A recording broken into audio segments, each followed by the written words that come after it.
At the dawn of the universe, a mythical stone birthed a celestial monkey.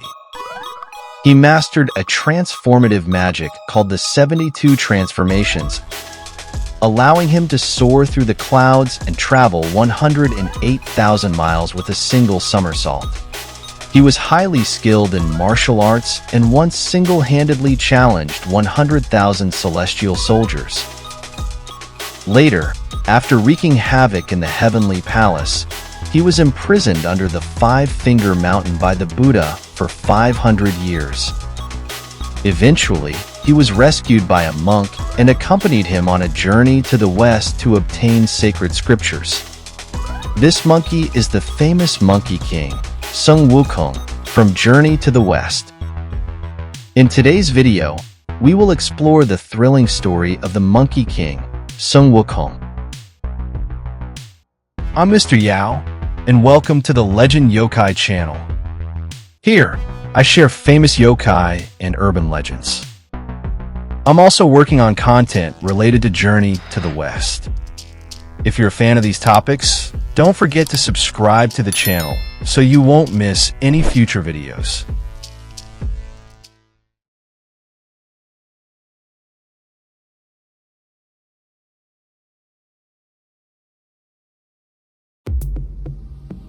In Chinese mythology, the world was created by a god named Pangu, who split the heavens and the earth. After his death, his body and organs transformed into the various elements of the universe. Pangu is thus known as the creator god who shaped the cosmos. It is said that during the creation of the world by Pangu, a remnant stone fell into the Saha world, landing on Flower Fruit Mountain in the Aulai country of the eastern continent. This celestial stone absorbed the essence of the sun and moon over many years and eventually gave birth to life. One day, the stone cracked open, revealing a stone egg. When the wind blew on the egg, it transformed into a stone monkey. Upon its birth, the stone monkey's eyes emitted two beams of divine light that shot up to the heavens, startling the Jade Emperor.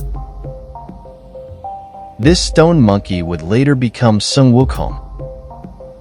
After the stone monkey was born, he possessed a physique much stronger than that of ordinary monkeys. As a result, he subdued the entire monkey tribe on Flower Fruit Mountain and became the Monkey King in their base, the Water Curtain Cave. The Monkey King enjoyed a life of leisure on Flower Fruit Mountain for 30 to 40 years. One day, while he was playing with the other monkeys, an old monkey suddenly collapsed and died in front of him. The Monkey King learned from the other monkeys that the old monkey had died of old age, marking his first encounter with the concept of death. The Monkey King decided to seek a way to achieve immortality. He crossed the ocean from the eastern continent and spent over 10 years to reach the western continent, where he apprenticed under the sage Putty Zu Shur, also known as Master Bodhi. The sage gave the Monkey King the name Sunwukong and had him spend 7 years learning basic duties, social etiquette, and manners. Later, the sage taught Wukong the secrets of immortality at night.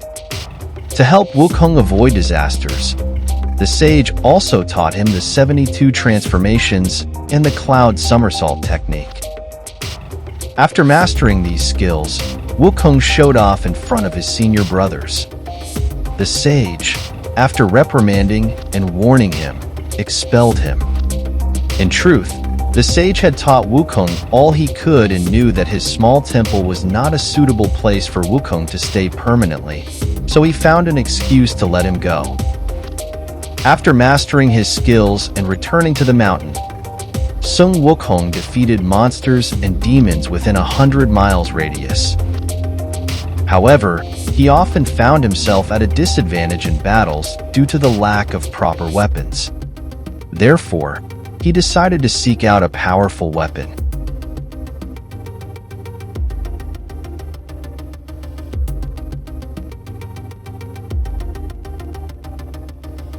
Upon hearing that the Dragon Palace in the Eastern Sea housed a divine weapon, Wukong resolved to visit the Dragon King of the Eastern Sea and obtain this weapon.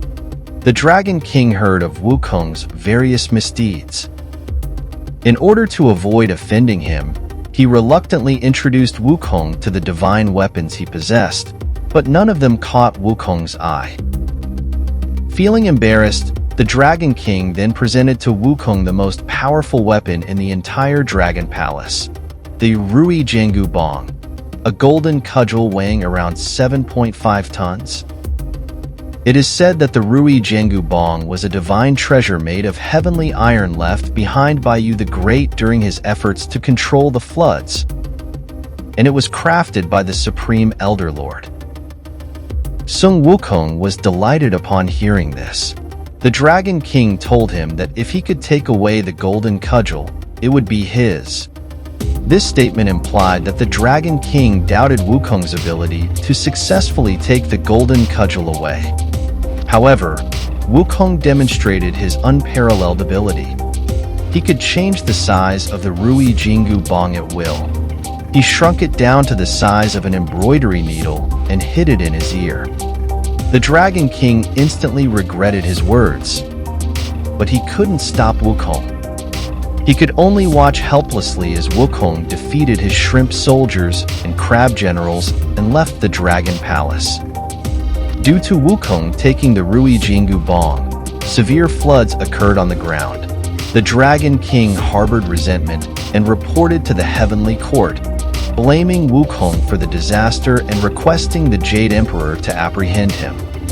When the Jade Emperor hesitated, Tai by Jin Xing advised against provoking Sun Wukong, noting that he was born from celestial stone and belonged to the immortal realm, not an ordinary monkey. It was best to avoid antagonizing him if possible.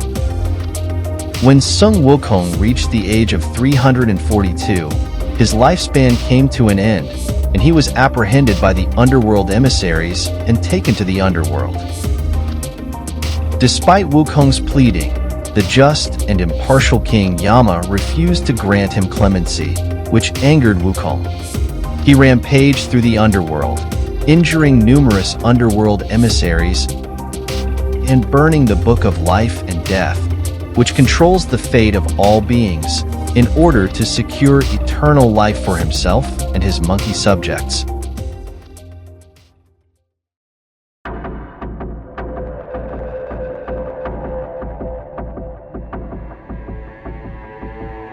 King Yama reported Sun Wukong's havoc in the underworld to the Heavenly Court, and the Jade Emperor was furious with Wukong's repeated misdeeds. However, just as he was about to launch a punitive expedition against Wukong, Tai by Jin Xing suggested that instead of making an enemy, they should recruit Wukong into the Heavenly Court. Thus, the Jade Emperor decided to offer Wukong a position in heaven. Sun Wukong was summoned to heaven by the Jade Emperor and deceived into accepting the position of Bima Wound. Believing Bima Wound to be a high-ranking title, Wukong gladly accepted. 15 days later, he discovered that the position merely involved tending horses. Enraged, Wukong stormed out of the southern Heavenly Gate and returned to Flowers and Fruit Mountain. There, following the advice of the Monkey Horde and Demon Kings, Wukong declared himself the Great Sage Equal to Heaven, a title that would echo throughout the heavens and earth. Tai by Jin Xing once again suggested bringing Wukong back, believing that Wukong's anger stemmed from his dissatisfaction with the lowly position.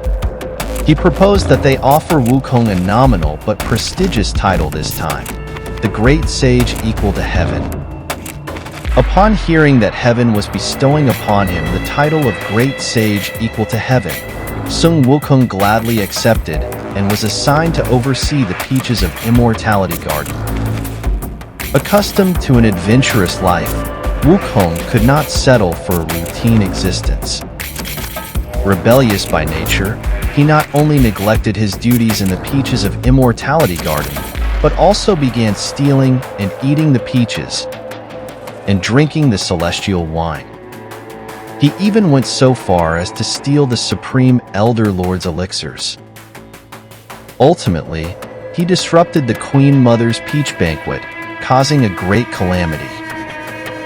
The Jade Emperor was utterly enraged and ordered Li Jing, the pagoda-bearing Heavenly King, to lead an army of 100,000 celestial soldiers to capture the demon monkey, Sunwukong. Wukong consecutively defeated numerous divine generals, including 5 heavenly kings, giant spirit god, and Neza the third prince. He also used his cloning technique to overcome the 100,000 celestial soldiers. The defeated celestial soldiers returned to heaven. This battle made Sun Wukong famous throughout the world. Unwilling to concede, the Jade Emperor sent his nephew, Earl Longshan, to capture Sun Wukong. Earl Longshan led his troops to Flowers and Fruit Mountain and battled Wukong for 300 rounds, with neither gaining the upper hand. In the end, the rear of Flowers and Fruit Mountain was left undefended, allowing celestial soldiers to set the mountain ablaze. With the lives of his monkey subjects in peril, Wukong lost his will to fight and was captured. After being captured, Wukong was brought to the demon-slaying platform for execution. However, because he had previously consumed the Supreme Elder Lord's elixirs, his body had turned into an indestructible form. Consequently, all forms of punishment were ineffective against him. In the end, the Supreme Elder Lord placed him into the alchemy furnace for 49 days. Contrary to the intended effect, this ordeal granted Wukong a pair of fiery golden eyes, enabling him to see through the true forms of all demons. Wukong was not turned to ashes, but instead kicked over the alchemy furnace, sending the Supreme Elder Lord tumbling head over heels. He then caused havoc in heaven once more, wielding his Rui Jingu Bong and defeating all deities in his path. He fought his way to the Hall of Perfect Brilliance, where he confronted the Jade Emperor. Amidst the fierce battle, the Buddha appeared. Wukong, failing in his contest of powers with the Buddha, ultimately could not escape the Buddha's grasp and was trapped under the Five Fingers Mountain. After being trapped under the Five Finger Mountain for 500 years, Sun Wukong was rescued by Tang Sanzang and accepted him as his master. Tang Sanzang named him Xingzhe, hence he is also known as Sun Xingzhe. From then on, they embarked on the journey to the west to obtain scriptures. It's an incredibly exciting adventure. My channel already features multiple videos about Journey to the West, including stories about Sun Wukong's master and fellow disciples, as well as the early chapters of the legendary pilgrimage, from its beginning to the formation of the full team. In the future, I'll continue releasing new episodes to complete my Journey to the West series. So, be sure to subscribe and turn on the notification bell so you won't miss any updates. In the conclusion of Journey to the West, Tang Sanzang, Sun Wukong, and their other companions endured 81 trials, overcoming countless hardships to finally reach the sacred land of Mount Ling. There, they paid homage to the Buddha and obtained the true scriptures. Due to Sun Wukong's monumental contributions, he was honored with the title of Victorious Fighting Buddha. Zhu Bajiat, Shao Wujing, and the White Dragon Horse were also bestowed titles, thus fulfilling the prophecy of the 5 sages achieving enlightenment and sharing eternal bliss. This magnificent ending beautifully concludes Journey to the West. Even today, the legendary story of Sun Wukong continues to be passed down.